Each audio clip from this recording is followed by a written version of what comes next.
Bharat England ಮಧ್ಯೆ ವ್ಯಾಪಾರ ವಹಿವಾಟು ಕ್ಷೇತ್ರದಲ್ಲಿ ಹೊಸ ಅಧ್ಯಾಯ ಶುರುವಾಗಿದೆ. ಬಹು ನಿರೀಕ್ಷಿತ ಮುಕ್ತ ವ್ಯಾಪಾರ ಒಪ್ಪಂದಕ್ಕೆ ಪ್ರಧಾನಮಂತ್ರಿ ನರೇಂದ್ರ ಮೋದಿ ಹಾಗೂ ಬ್ರಿಟಿಷ್ನ ಪ್ರಧಾನಮಂತ್ರಿ ಕೀರ್ ಸ್ಟಾರ್ಮರ್ ಸಹಿ ಹಾಕಿದ್ದಾರೆ. ಇಂಗ್ಲೆಂಡ್ ಪ್ರವಾಸದಲ್ಲಿರುವ ಪ್ರಧಾನಿ ಮೋದಿ ದ್ವಿಪಕ್ಷೀಯ ಸಭೆ ಬಳಿಕ ಮಹತ್ವದ ಒಪ್ಪಂದಕ್ಕೆ ಸಹಿ ಹಾಕಿದ್ರು. ಈ ಮೂಲಕ ಉಭಯ ದೇಶಗಳ ಮಧ್ಯೆ ಕಾರ್ಮಿಕರು, ವ್ಯಾಪಾರ ಮತ್ತು ಹೂಡಿಕೆ ಕ್ಷೇತ್ರದಲ್ಲಿ ಹೊಸ ಶಕೆ ಶುರುವಾಗಲಿದೆ. ಒಪ್ಪಂದದ ಬಳಿಕ ಪ್ರಧಾನಿ ಮೋದಿ ಹಾಗೂ ಇಂಗ್ಲೆಂಡ್ನ ಪ್ರಧಾನಮಂತ್ರಿ ಉಭಯ ಕುಶಲೋಪರಿ ನಡೆಸಿ ಐತಿಹಾಸಿಕ ಒಪ್ಪಂದಕ್ಕೆ ಮೆಚ್ಚುಗೆ ವ್ಯಕ್ತಪಡಿಸಿದರು. ಭಾರತ ಯುಕೆ ಮುಕ್ತ ವ್ಯಾಪಾರ ಒಪ್ಪಂದಕ್ಕೆ ಕಾಂಗ್ರೆಸ್ ನಾಯಕರು ಅಸಮಾಧಾನ ವ್ಯಕ್ತಪಡಿಸಿದ್ದಾರೆ. ಭಾರತ ಇಂಗ್ಲೆಂಡ್ ನಡುವಿನ ಒಪ್ಪಂದದಿಂದಾಗಿ ಭಾರತದ ದೇಶೀಯ ಉದ್ಯಮದ ಮೇಲೆ ಗಂಭೀರ ಪರಿಣಾಮ ಬೀರುವಂತಹ ಸಾಧ್ಯತೆ ಇದೆ ಅಂತ ಕಳವಳ ವ್ಯಕ್ತಪಡಿಸಿದ್ದಾರೆ. ಅಲ್ಲದೆ ಮೋದಿಯವರ 3 ನಕ್ಷತ್ರಗಳಾದ ವಿಜಯ್ ಮಲ್ಯ, ನೀರವ್ ಮೋದಿ ಮತ್ತು ಲಲಿತ್ ಮೋದಿ ತಮ್ಮ ಘರ್ ವಾಪಸಿಗಾಗಿ ಕಾಯ್ತಿವೆ ಅಂತ ಹಿರಿಯ ನಾಯಕ ಜಯರಾಮ್ ರಮೇಶ್ ವ್ಯಂಗ್ಯ ಮಾಡಿದ್ದಾರೆ. ಧರ್ಮಸ್ಥಳದಲ್ಲಿ ಶವಗಳನ್ನು ಹೂತಿಟ್ಟ ಆರೋಪ ಪ್ರಕರಣಕ್ಕೆ ಸಂಬಂಧಿಸಿದಂತೆ ತನಿಖೆ ನಡೆಸಲು ಎಸ್ಐಟಿ ಸಿದ್ಧತೆ ಮಾಡಿಕೊಳ್ತಾ ಇದೆ. ತನಿಖೆ ವೈಖರಿ ಬಗ್ಗೆ ಅಧಿಕಾರಿಗಳ ಜೊತೆಗೆ ಡಿಜಿಪಿ ಪ್ರಣವ್ ಮೊಹಾಂತಿ ಸಭೆ ಮಾಡಿದ್ದಾರೆ. ಮೀಟಿಂಗ್ ಬೆನ್ನಲ್ಲೇ ಡಿಐಜಿ ಅನುಚೇತ ಕಾರ್ಯಸೂಚಿ ರಚಿಸಿದ್ದಾರೆ. ಡಿವೈಎಸ್ಪಿ ನೇತೃತ್ವದಲ್ಲಿ ತನಿಖಾ ತಂಡ ರಚನೆಯಾಗಿದ್ದು ಕೈಗೊಳ್ಳಬೇಕಾದ ಕಾರ್ಯಗಳ ಬಗ್ಗೆ ವಿವರಣೆಯನ್ನು ನೀಡಲಾಗಿದೆ. ಇನ್ನು ತನಿಖಾ ಹಂತಗಳ ವಿಚಾರವಾಗಿ ಚರ್ಚೆ ಮಾಡಲಾಗಿದೆ. ದಕ್ಷಿಣ ಕನ್ನಡದ ಮೂಡುಬಿದಿರೆ ಬಳಿಯಲ್ಲಿ ಕೇರಳ ಮೂಲದ ವ್ಯಕ್ತಿಯ ಸಾವಿನ ವಿಚಾರದಲ್ಲಿ ಆತನ ಮಗ ಅನುಮಾನ ವ್ಯಕ್ತಪಡಿಸಿದ್ದಾರೆ. 2018ರಲ್ಲಿ ಧರ್ಮಸ್ಥಳ ನಿವಾಸಿಯಾಗಿದ್ದ ಕೇರಳ ಮೂಲದ ಕೆಜೆ ಜಾಯ್ ಎಂಬುವರು ಅಪಘಾತದಲ್ಲಿ ಮೃತಪಟ್ಟಿದ್ದು. ಈಗ ಅವರ ಮಗ ಅನೀಶ್ ಜಾಯ್ ತಮ್ಮ ತಂದೆಯನ್ನ ಕೊಲೆ ಮಾಡಲಾಗಿದೆ ಅಂತ ಅನುಮಾನ ವ್ಯಕ್ತಪಡಿಸಿದ್ದಾರೆ. ಧರ್ಮಸ್ಥಳದಲ್ಲಿ ನಮ್ಮ ಕುಟುಂಬದ ಜಮೀನು ಇತ್ತು, ಆ ಜಮೀನು ಕಬಳಿಸುವುದಕ್ಕೆ ಕೊಲೆ ಮಾಡಲಾಗಿದೆ. ಈ ಬಗ್ಗೆ ಎಸ್ಐಟಿ ತನಿಖೆ ನಡೆಸಬೇಕು ಅಂತ ಒತ್ತಾಯಿಸಿದ್ದಾರೆ. ಈ ಸಂಬಂಧ ಕೇರಳದಲ್ಲಿ ದೂರು ಸಹ ದಾಖಲಿಸಿದ್ದಾರೆ. ರಾಜ್ಯಾದ್ಯಂತ ಮಳೆರಾಯ ಅಬ್ಬರಿಸಿ ಬೊಬ್ಬರಿಯುತ್ತಿದ್ದಾನೆ. ದಕ್ಷಿಣ ಕನ್ನಡದಲ್ಲಿ ನೇತ್ರಾವತಿ ನದಿ ಅಪಾಯದ ಮಟ್ಟ ಮೀರಿ ಹರಿತಾ ಇದೆ. ಇನ್ನು ಉಡುಪಿ ಜಿಲ್ಲೆಯಲ್ಲಿ ಸ್ವರ್ಣ, ಸೀತಾ, ಪಾಪನಾಶಿನಿ, ವಾರಾಹಿ ನದಿಗಳು ತುಂಬಿ ಹರಿತಾ ಇದ್ದಾವೆ. ಮಲೆನಾಡು, ಉತ್ತರ ಕರ್ನಾಟಕ ಭಾಗದಲ್ಲಿ ಮಳೆರಾಯನ ಅಬ್ಬರ ಜೋರಾಗಿದೆ. ದಕ್ಷಿಣ ಕನ್ನಡ, ಉಡುಪಿ ಹಾಗೂ ಉತ್ತರ ಕನ್ನಡ ಜಿಲ್ಲೆಗಳಿಗೆ ನಾಳೆಯೂ ರೆಡ್ ಅಲರ್ಟ್ ಘೋಷಿಸಲಾಗಿದೆ. ರಣಭೀಕರ ಮಳೆಗೆ ಹಿಮಾಚಲ ಪ್ರದೇಶ ತತ್ತರಿಸಿ ಹೋಗಿದೆ. ಕಳೆದ ವಾರದಿಂದ ಸುರಿತಾ ಇರುವಂತಹ ಧಾರಾಕಾರ ಮಳೆಯಿಂದಾಗಿ ಭೂಕುಸಿತ ಹಾಗೂ ಪ್ರವಾಹಕ್ಕೆ ಒಟ್ಟು 135 ಮಂದಿ ಪ್ರಾಣ ಬಿಟ್ಟಿದ್ದಾರೆ. ರಾಜ್ಯಾದ್ಯಂತ 385 ರಸ್ತೆಗಳು ಕೊಚ್ಚಿ ಹೋಗಿದ್ದು ಸಾವಿರಾರು ಕೋಟಿ ರೂಪಾಯಿಯಷ್ಟು ನಷ್ಟವಾಗಿದೆ. ಜುಲೈ 27ರವರೆಗೂ ಭಾರೀ ಮಳೆ ಬಗ್ಗೆ ಹವಾಮಾನ ಇಲಾಖೆ ಮುನ್ಸೂಚನೆ ನೀಡಿದ್ದು ಜನ ಆತಂಕಕ್ಕೀಡಾಗಿದ್ದಾರೆ.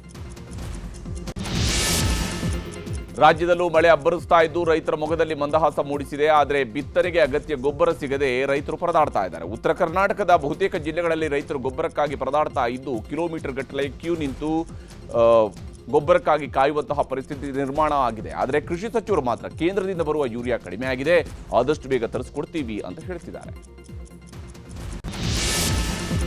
ಸಂಸತ್ನ 4ನೇ ದಿನದ ಕಲಾಪವು ಕೂಡ ವಿಪಕ್ಷಗಳ ಪ್ರತಿಭಟನೆಯಿಂದಾಗಿ ಯಾವುದೇ ಚರ್ಚೆ ಇಲ್ಲದೆ ಮುಕ್ತಾಯವಾಗಿದೆ. ಬಿಹಾರದಲ್ಲಿ ಮತದಾರರ ಪಟ್ಟಿ ವಿಶೇಷ ಪರಿಷ್ಕರಣೆ ಸೇರಿದಂತೆ ಹಲವು ವಿಷಯಗಳ ಕುರಿತು ಚರ್ಚೆಗೆ ಒತ್ತಾಯಿಸಿ ಪ್ರತಿಪಕ್ಷಗಳು ಪಟ್ಟು ಹಿಡಿದಿದ್ದವು.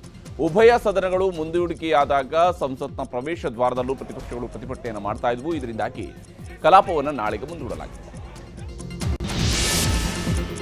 ಬಿಹಾರದಲ್ಲಿ ಮತದಾರರ ಪಟ್ಟಿಯ ವಿಶೇಷ ಪರಿಷ್ಕರಣೆ ಖಂಡಿಸಿ ವಿಧಾನಸಭೆ ಚುನಾವಣೆಯನ್ನೇ ಬಹಿಷ್ಕರಿಸುವುದಾಗಿ ಆರ್ಜೆಡಿ ನಾಯಕ ತೇಜಸ್ವಿ ಯಾದವ್ ಗುಡುಗಿದ್ದಾರೆ. ಅಧಿವೇಶನದ ಕೊನೆಯ ದಿನವಾದ ಇಂದು ಕೂಡ ಪ್ರತಿಪಕ್ಷ ಹಾಗೂ ಆಡಳಿತ ಪಕ್ಷಗಳ ಸದಸ್ಯರ ನಡುವೆ ವಾಕ್ಸಮರ ನಡೆಯಿತು. ಬಳಿಕ ಮಾತನಾಡಿದ ತೇಜಸ್ವಿ, ಪರಿಷ್ಕರಣೆ ನೆಪದಲ್ಲಿ ಆರ್ಜೆಡಿ ಮತದಾರರ ಹೆಸರುಗಳನ್ನು ತೆಗೆದುಹಾಕಲಾಗ್ತಾ ಇದೆ, ಚುನಾವಣೆ ಬಹಿಷ್ಕರಿಸುವುದೇ ನಮ್ಮ ಮುಂದಿರುವ ಆಯ್ಕೆ ಅಂತ ಕಿಡಿಕಾರಿತು. ಲೋಕಸಭೆ ಚುನಾವಣೆಯಲ್ಲಿ ಕರ್ನಾಟಕದ ಒಂದು ಕ್ಷೇತ್ರದಲ್ಲಿ ಅಕ್ರಮ ನಡೆದಿರುವುದರ ಬಗ್ಗೆ ತಮ್ಮ ಬಳಿಯಲ್ಲಿ 100% ಪುರಾವೆಗಳಿವೆ ಅಂತ ಕಾಂಗ್ರೆಸ್ ನಾಯಕ ರಾಹುಲ್ ಗಾಂಧಿ ಪುನರುಚ್ಚರಿಸಿದ್ದಾರೆ. ಇದೊಂದು ಗಂಭೀರ ವಿಚಾರ, ಆದರೆ ಈ ಬಗ್ಗೆ ಚುನಾವಣಾ ಆಯೋಗ ಅಸಂಬದ್ಧ ಹೇಳಿಕೆಯನ್ನು ನೀಡ್ತಾ ಇದೆ ಅಂತ ಕಿಡಿಕಾರಿದ್ದಾರೆ. ಇದಕ್ಕೆ ಡಿಸಿಎಂ ಡಿಕೆ ಶಿವಕುಮಾರ್ ಧ್ವನಿಗೂಡಿಸಿದ್ದು, ಬೆಂಗಳೂರು ಗ್ರಾಮಾಂತರದಲ್ಲೂ ನಾವು ವಿಸ್ತೃತ ತನಿಖೆ ನಡೆಸಿದ್ದು ಗೋಲ್ಮಾಲ್ ನಡೆದಿದೆ ಅಂತ ಆರೋಪಿಸಿದ್ದಾರೆ. ಚಿನ್ನಸ್ವಾಮಿ ಸ್ಟೇಡಿಯಂ ಬಳಿ ಕಾಲ್ತುಳಿತ ಪ್ರಕರಣ ಸಂಬಂಧ ನ್ಯಾಯಮೂರ್ತಿ ಮೈಕಲ್ ಡಿ ಕುನ್ನಾ ವರದಿ ರದ್ದು ಕೋರಿ ಹೈಕೋರ್ಟ್ಗೆ ಡಿಎನ್ಎ ಎಂಟರ್ಟೈನ್ಮೆಂಟ್ ಅರ್ಜಿ ಸಲ್ಲಿಸಿದೆ. ಹೈಕೋರ್ಟ್ ವಿಭಾಗೀಯ ಪೀಠದಲ್ಲಿ ಈ ಕುರಿತ ಅರ್ಜಿ ವಿಚಾರಣೆ ನಡೆಯಿತು. ಮೈಕಲ್ ಡಿ ಕುನ್ನಾ ಅವರ ವರದಿ ಆಧರಿಸಿ ಸರ್ಕಾರ ತೆಗೆದುಕೊಳ್ಳುವ ಕ್ರಮಕ್ಕೆ ತಡೆ ನೀಡಬೇಕು ಅಂತ ಡಿಎನ್ಎ ಮನವಿ ಮಾಡಿತ್ತು. ವಾದ ಆಲಿಸಿದ ಕೋರ್ಟ್ ವಿಚಾರಣೆಯನ್ನು ನಾಳೆಗೆ ಮುಂದೂಡಿದೆ. ಮತ್ತೊಂದೆಡೆ ಡಿಎನ್ಎ ವಿರುದ್ಧ ಕ್ರಮಕ್ಕೆ ರಾಜ್ಯ ಸಚಿವ ಸಂಪುಟ ಸಭೆ ನಿರ್ಣಯ ಕೈಗೊಂಡಿದೆ. ಜಾತಿಗಣತಿ ಹೆಸರಲ್ಲಿ ಈಗಿರೋ ಪುಸ್ತಕವನ್ನೇ ರೀಪ್ರಿಂಟ್ ಮಾಡುವ ಹುನ್ನಾರ ನಡೀತಿದೆ ಅಂತ ವಿಪಕ್ಷ ನಾಯಕ ಆರ್ ಅಶೋಕ್ ಆರೋಪಿಸಿದ್ದಾರೆ. ಸಿದ್ದರಾಮಯ್ಯ ಸರ್ಕಾರದಿಂದ ಅವರು ಅಧಿಕಾರದಿಂದ ಕೆಳಗಿಳಿಯುವಂತೆ ಕಾಣ್ತಾ ಇದೆ. ಹೀಗಾಗಿ ಆತರ ನಿರ್ಧಾರ ತೆಗೆದುಕೊಂಡಿದ್ದಾರೆ. ಇದೇ ಜಾತಿಗಣತಿಯನ್ನು ಮಾಡೋದಕ್ಕೆ ಈ ಹಿಂದೆ 3 ವರ್ಷ ತಗೊಂಡಿದ್ರು. ಆದರೆ ಈಗ ಕೇವಲ 15 ದಿವಸಗಳಲ್ಲಿ ಜಾತಿಗಣತಿ ಮಾಡೋದಕ್ಕೆ ನಿರ್ಧರಿಸಿದ್ದು ಅನುಮಾನ ಮೂಡಿಸಿದೆ ಅಂತ ಹೇಳಿದರು. ಬಿಕ್ಲು ಶಿವ ಕೊಲೆ ಪ್ರಕರಣವನ್ನ ಸಿಐಡಿಗೆ ವರ್ಗಾವಣೆ ಮಾಡಿ ಸರ್ಕಾರ ಆದೇಶಿಸಿದೆ. ಈ ಕುರಿತು ಡಿಜಿಐಜಿಪಿ ಎಂಎ ಸಲೀಂ ಆದೇಶವನ್ನು ಹೊರಡಿಸಿದ್ದಾರೆ. ಹೀಗಾಗಿ ಭಾರತೀನಗರ ಠಾಣೆಯಿಂದ ಸಿಐಡಿಗೆ ಕೇಸ್ ವರ್ಗಾವಣೆ ಆಗಲಿದೆ. ಶಾಸಕ ಭೈರತಿ ಬಸವರಾಜ್ ಕೂಡ ಇನ್ನು ಮುಂದೆ ಸಿಐಡಿ ಮುಂದೆ ವಿಚಾರಣೆಗೆ ಹಾಜರಾಗಬೇಕಾಗಿದೆ. ಮತ್ತೊಂದೆಡೆ ಪ್ರಕರಣದ A1 ಜಗದೀಶ್ ಸಲ್ಲಿಸಿದ್ದ ನಿರೀಕ್ಷಣಾ ಜಾಮೀನು ಅರ್ಜಿಯನ್ನು ಜನಪ್ರತಿನಿಧಿಗಳ ವಿಶೇಷ ಕೋರ್ಟ್ ವಜಾಗೊಳಿಸಿದೆ. ರಾಜ್ಯಾದ್ಯಂತ ಬಹುಮಹಡಿ ಕಟ್ಟಡಗಳ ನಿವಾಸಿಗಳು ಇನ್ನು ಮುಂದೆ ಆಸ್ತಿ ತೆರಿಗೆಯೊಂದಿಗೆ 1% ಅಗ್ನಿಶಾಮಕ ಸೆಸ್ ಕಟ್ಟುವುದು ಕಡ್ಡಾಯವಾಗಿದೆ. ಇಂದು ನಡೆದ ಸಚಿವ ಸಂಪುಟ ಸಭೆಯಲ್ಲಿ ಈ ತೀರ್ಮಾನ ಕೈಗೊಳ್ಳಲಾಗಿದೆ. ಈ ನಿಟ್ಟಿನಲ್ಲಿ ಕರ್ನಾಟಕ ಅಗ್ನಿಶಾಮಕ ವಿಧೇಯಕ 2025ಕ್ಕೆ ಸಂಪುಟ ಅಸ್ತು ಎಂದಿದೆ. ವಿಶ್ವವಿಖ್ಯಾತ ಮೈಸೂರು ದಸರಾಗೆ ಗಜಪಡೆಯ ಮೊದಲ ಪಟ್ಟಿ ಬಿಡುಗಡೆಯಾಗಿದೆ. 14 ಆನೆಗಳ ಪೈಕಿ 9 ಆನೆಗಳ ಪಟ್ಟಿಯನ್ನು ಅರಣ್ಯ ಸಚಿವ ಈಶ್ವರ್ ಖಂಡ್ರೆ ಬಿಡುಗಡೆ ಮಾಡಿದ್ದಾರೆ. ಮತ್ತಿಗೂಡು ಶಿಬಿರದಿಂದ ಕ್ಯಾಪ್ಟನ್ ಅಭಿಮನ್ಯು, ಭೀಮಾ, ದುಂಬಾರೆ ಶಿಬಿರದಿಂದ ಕಂಜನ್, ಧನಂಜಯ, ಪ್ರಶಾಂತ್, ಹೆಣ್ಣಾನೆ ಕಾವೇರಿ, ಹಾಗೆಯೇ ಬಳ್ಳೆ ಶಿಬಿರದಿಂದ ಮಹೇಂದ್ರ, ಲಕ್ಷ್ಮಿ ಆಯ್ಕೆಯಾಗಿವೆ. ದೊಡ್ಡ ಹರವೆ ಶಿಬಿರದಿಂದ ಏಕಲವ್ಯ ಆನೆ ಆಯ್ಕೆಯಾಗಿದ್ದು, ಆಗಸ್ಟ್ 4ರಂದು ಕಾಡಿನಿಂದ ನಾಡಿಗೆ 9 ಆನೆಗಳು ಬರಲಿವೆ.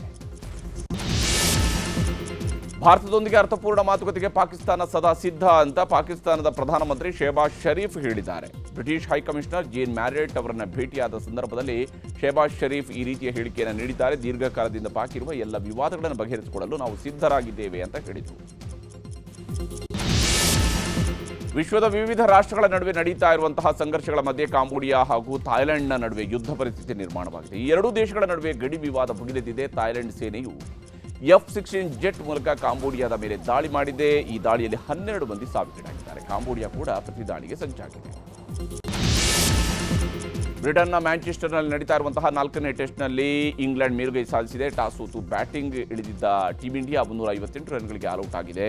ಗಾಯಗೊಂಡಿದ್ದರೂ ಕ್ರೀಸ್ಗೆ ಬಂದಿದ್ದಂತಹ ರಿಷಬ್ ಪಂತ್ 54 ರನ್ ಬಾರಿಸಿ ಗಮನ ಸೆಳೆದರು. ಸಾಧಾರಣ ಮೊತ್ತ ಬೆನ್ನತ್ತಿರುವಂತಹ ಇಂಗ್ಲೆಂಡ್ ಈಗಾಗಲೇ ವಿಕೆಟ್ ನಷ್ಟವಿಲ್ಲದೆ 100 ರನ್ಗಳ ಗಡಿಯನ್ನು ದಾಟಿದೆ.